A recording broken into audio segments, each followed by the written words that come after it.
Hello and welcome to a very special edition of Norimaki-led Storytime, where I tell you stories that are interesting or tragic or otherwise sad based on video games I've had terrible, or otherwise interesting encounters with. In this case, it's not terrible. Actually, it's tragic. The point is, we're here to listen to a story, okay? Before we get into it, I do just want to say a quick shout out and thank you to the devs of Mountaincore. That's what today's story is based on. Thank you so much for sending me a key. I actually had to play the game more than once, not because anything was wrong, but because I was like, no, I am committed to recording a playthrough where I don't kill everybody, but apparently that's impossible because I'm not good at managing communities of settlers. So that is the tragedy today. And without further ado, here goes our story.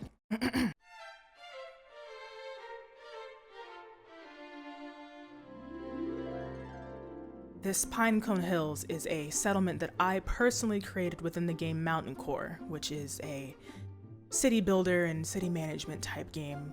Loved it. It's very cute, but beneath that cute is tragedy. Settlers have moved to the edge of the forest on a rainy day. The settlers brought with them horses, supplies, and hope for a new life. Much as any settlers do, I would imagine. I have no idea what it's like to settle for anything. Now, I would like to say that one thing that I'm very proud of my settlers for is the fact that when they came, not one of them had dysentery.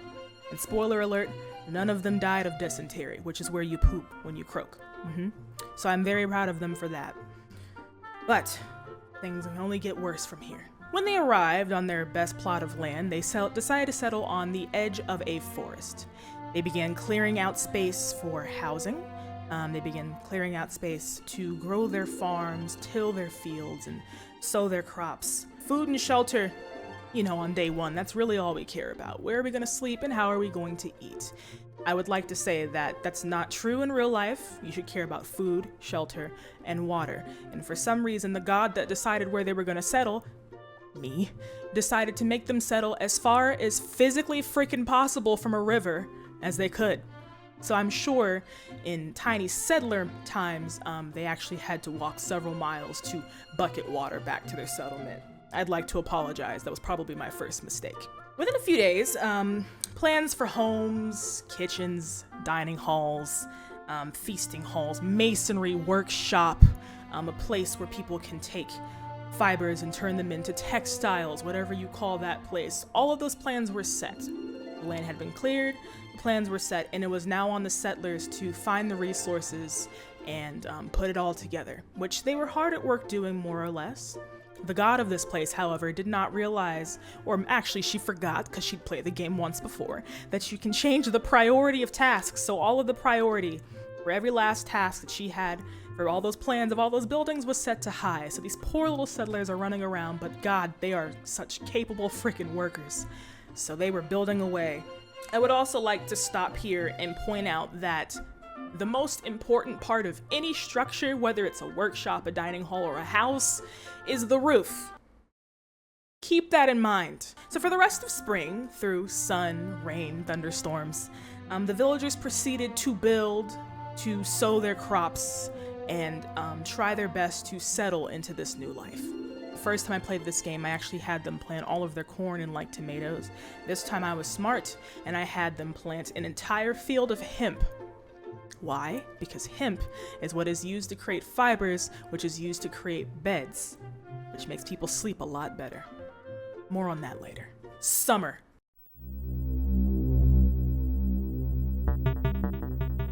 Though I imagine it was hot as hell for everybody in Pinecone Hills, they continued. They mushed on through the harshness of the summer sun as they continued to build and cultivate and grow as a people. Nobody was reproducing, but that was not really a question I had at the time. I just wanted to make sure that they had food and shelter and water. Things were going great. They began mining in the mountains nearby for rocks and other ore to make other things with, and I was very proud of them. They were working very hard. Builders even began building the roofs that had been planned in spring but largely ignored. They began building the roofs over homes.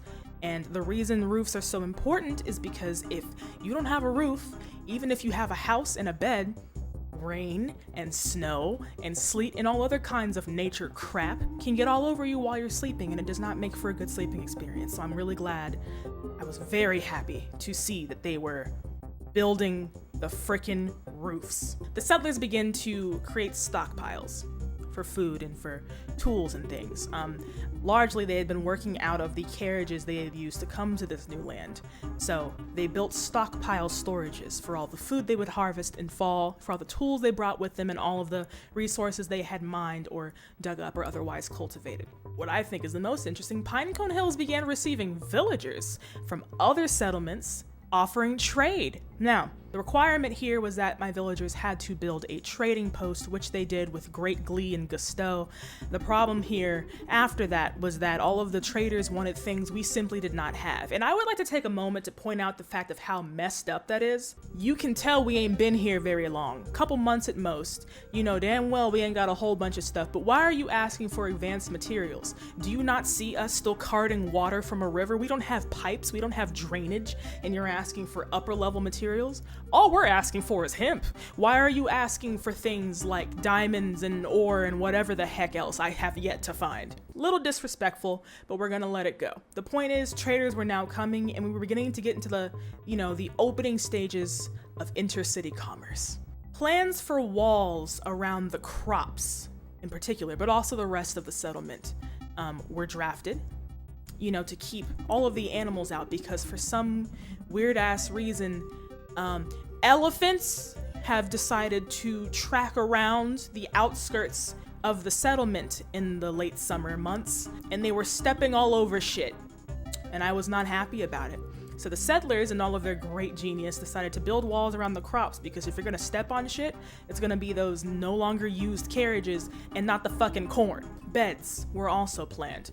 Up until this point, the villagers had been less than happily sleeping on tufts of grass inside their homes that have no roof. And though that seems like such a small problem in the grand scheme of things, sleeping on dirty ground is not good for morale, and when your morale goes down, you don't want to work as hard. So beds were planned to make sleeping a better experience for the settlers. Were they being built yet? No, because the hemp had not been harvested. Autumn. Harvest time. Crops began to get harvested en masse. Corn, tomatoes, potatoes, all of it. And whether it was immediately eaten or put into the stockpile, the point is food was now being produced. Thank God, because the stores of food that the settlers had come here with beginning to run very low. Oddly enough, for some reason, the walls around the farmlands have yet to be built. I don't really know what the point of that is. I personally would have had the walls built. They were even put on a higher priority than everything else, but the walls remain unbuilt. The settlers figured, well, maybe we don't have enough materials, so they began mining in the mountains again, and they were very smart to put up supports in their little mines to make sure that there weren't any mine collapses or murders and deaths, because God knows there's nothing worse for morale than death. I'd like to take this time now to point out a very special settler of mine. I have a note here. I even wrote her name. Her name is Brenna Blue Hatchet. She has begun complaining, particularly because she's had to sleep on the unforgiving dirt for like 6 months. Valid. The way my back is set up in my 20s, I'm pretty much averse to sleeping on the dirt, so I'm not really mad at her. Oh God, if only someone would harvest the hemp field that has so far gone untouched in harvest season to create linen, to create the beds, so poor Brenna Blue Hatchet could stop sleeping on the cold, unforgiving ground. But no dice. The hemp goes untilled and unharvested. Oh, and if you're wondering about those roofs that were planned way back in spring, and they're not done. They're not done. In fact, they started building a roof, only built the edge of the roof on one house, and then just left it alone. Whether it was due to a lack of resources or a lack of care, I'm not entirely sure, but me personally, if I was charged with building roofs over my own houses to make my sleeping more comfortable, that would be top of my priority list, but what the hell do I know? Work continues, but at this point, mostly due to garbage sleep, morale is a little bit low.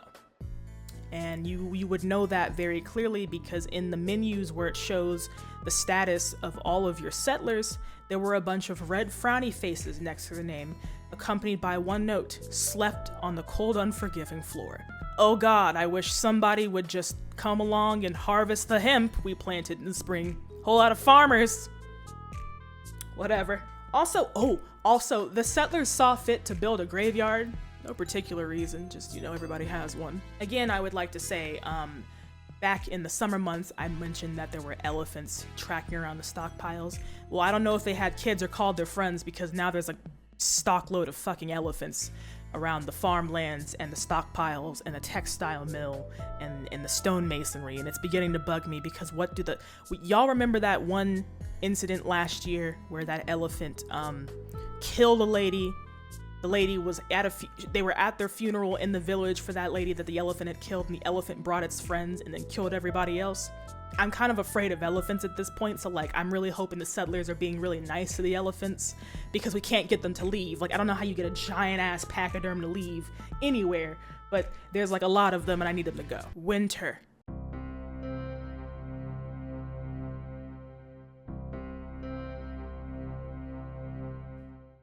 Oh God, winter.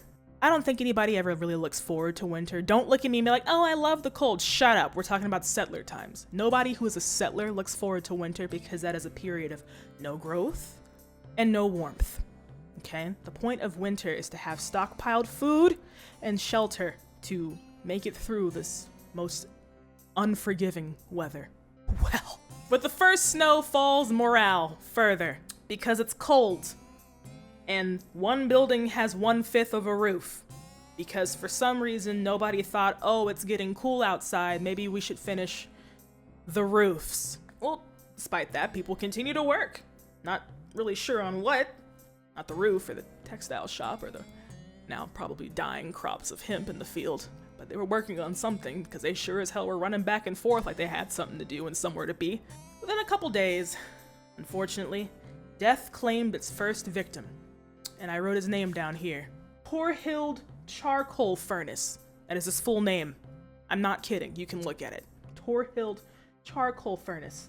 It says here he died from exposure to freezing weather in his sleep because he didn't have a roof. Now, if you know me, then you know I feel bad because one of my little guys died in, peaceful mode, because I had this entire game on peaceful mode, so there wasn't even combat. So I stopped recording at this point. I figured this was a good place to stop, but then, me, ADHD, instead of just stopping there and closing the game out to not, have things not recorded, I kept playing for another 20 minutes. And in that 20 minutes time, foolishness happened again. Dear Brenna Blue Hatchet, you remember her, right? The one who first complained about the uncomfortable sleep? She's the one who found Torhild's dead body. He died in his sleep, which means he died in a house. She had come into the house for whatever God knows reason. It was not to build the roof. Found his body. And poor Brenna Blue Hatchet decided, you know what? What is the point? She decided, as the game says, to take a break. You know what that means? It means she caught depression in the winter months from seeing one of her own die. And when that happened, she stopped working. No, I'm not making this up. She stopped working. She would no longer do tasks, she would no longer farm, she would no longer mine, none of that. And dear God, you know how bad that is? She was my textile person. Well, Alex, you can just reassign skills to somebody else. Oh, you think?